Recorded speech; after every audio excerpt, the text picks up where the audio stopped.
think it's no secret that the Season Pass system for Battlefield games, called Premium, is starting to wear thin with the community. Introduced in mid-2012, Premium offered an extension of the content stream for Battlefield games in exchange for almost the price of the base game again. Paid DLC did exist prior to this, but it came in the form of proper expansion packs, before the term DLC was coined and integrated heavily into gamer culture and video game marketing.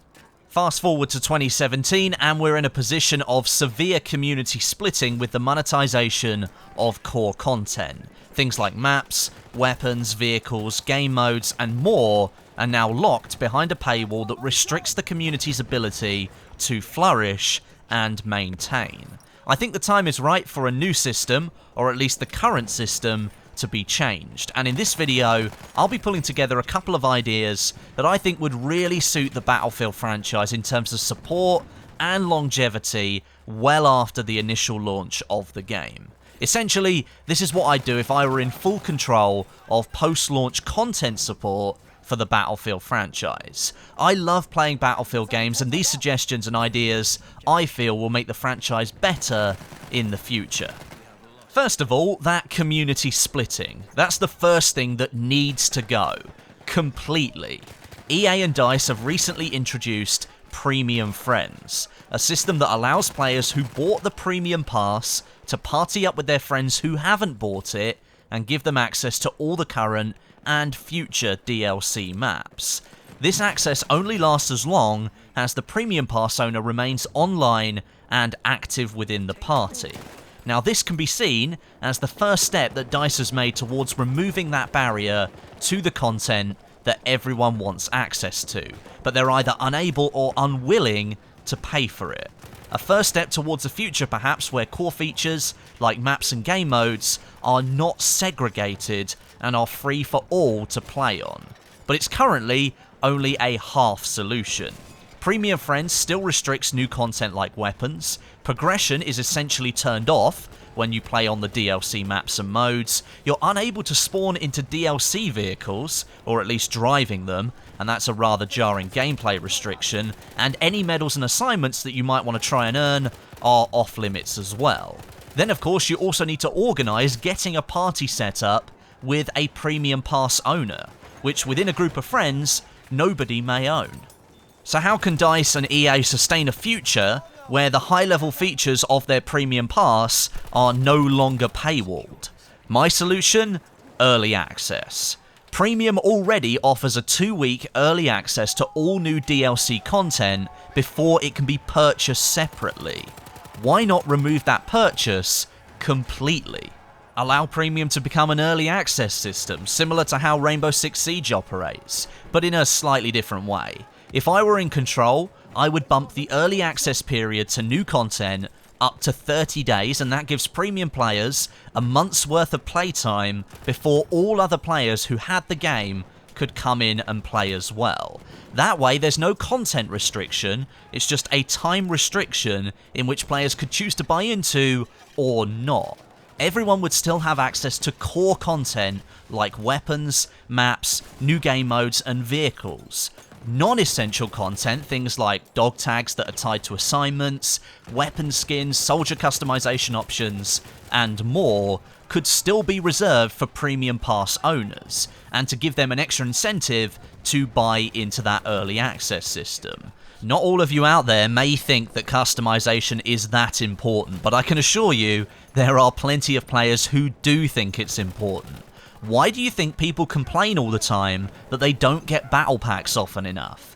If they really didn't care about the weapon and vehicle skins that you can obtain from them, then they probably wouldn't complain at all. As an added incentive, on top of the early access premium system we've talked about, those players who chose to buy it could have access to the CTE, and that is currently a premium-only perk. That could continue as it is now, but with the heat removed somewhat, with all players of the game knowing, regardless if they paid for premium early access or not, that the content being tested on the CTE had a high likelihood of making it into the final game. I feel it would add more weight to the testing within the CTE as well, as the more dedicated players would be the ones buying premium early access, because they want that content early. If they want the content early, they'll be more likely to jump into the CTE and test it all out before it's even released on top of that early access. So if early access were chosen to become the new basis for monetizing content within the Battlefield franchise, could DICE and EA continue to justify the high price that they're charging? In my opinion, no, because people who chose not to pay for the early access would still get the content 30 days later under this scenario. The price would need to be reduced, probably by about 50%.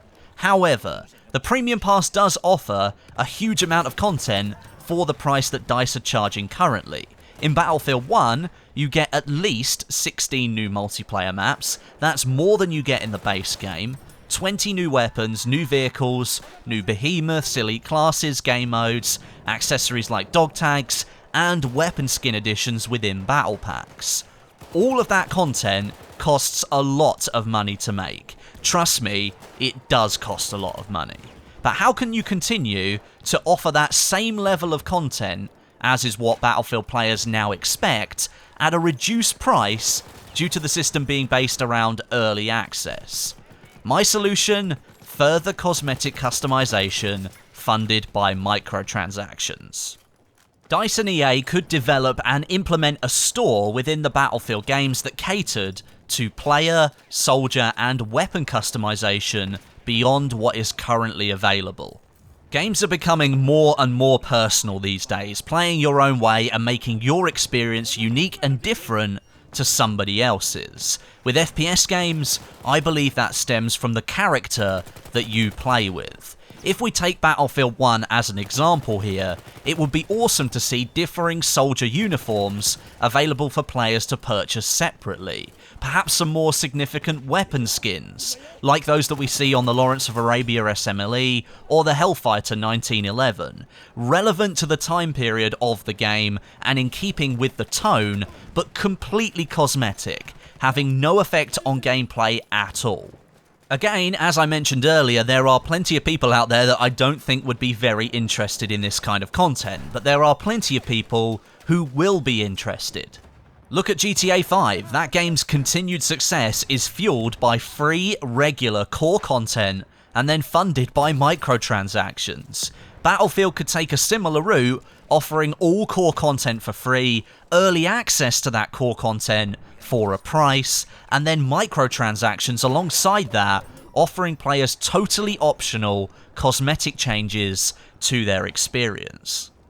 And while we've got the idea in our heads that all of the content for future Battlefield games should be free of segregation via monetization, I'd like to quote a good message from our friend Patrick Bark. He was the former general manager of DICE, he worked there for over a decade, and he's recently left the company. This quote comes from an interview 7 years ago when Battlefield Bad Company 2 was the main game of the franchise. "We don't ever want to charge for our maps and insisted to EA that this attitude was crucial when it came to keeping our community happy and playing together."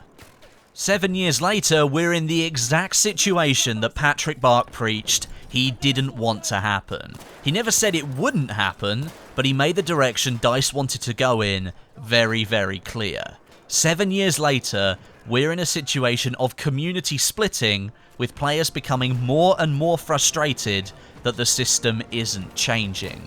Here's to hoping that with the introduction of premium friends, that DICE are managing to steer the ship back in the right direction. Let me know what you think of my ideas for the future of Battlefield 1 DLC content, and if you've got any of your own suggestions, let me know what you think of them down in the comments section. Let's have a good conversation about this and see if we can get the word out there, make our voices heard. But until next time, my name is Westie, and I'll catch you guys in the next video.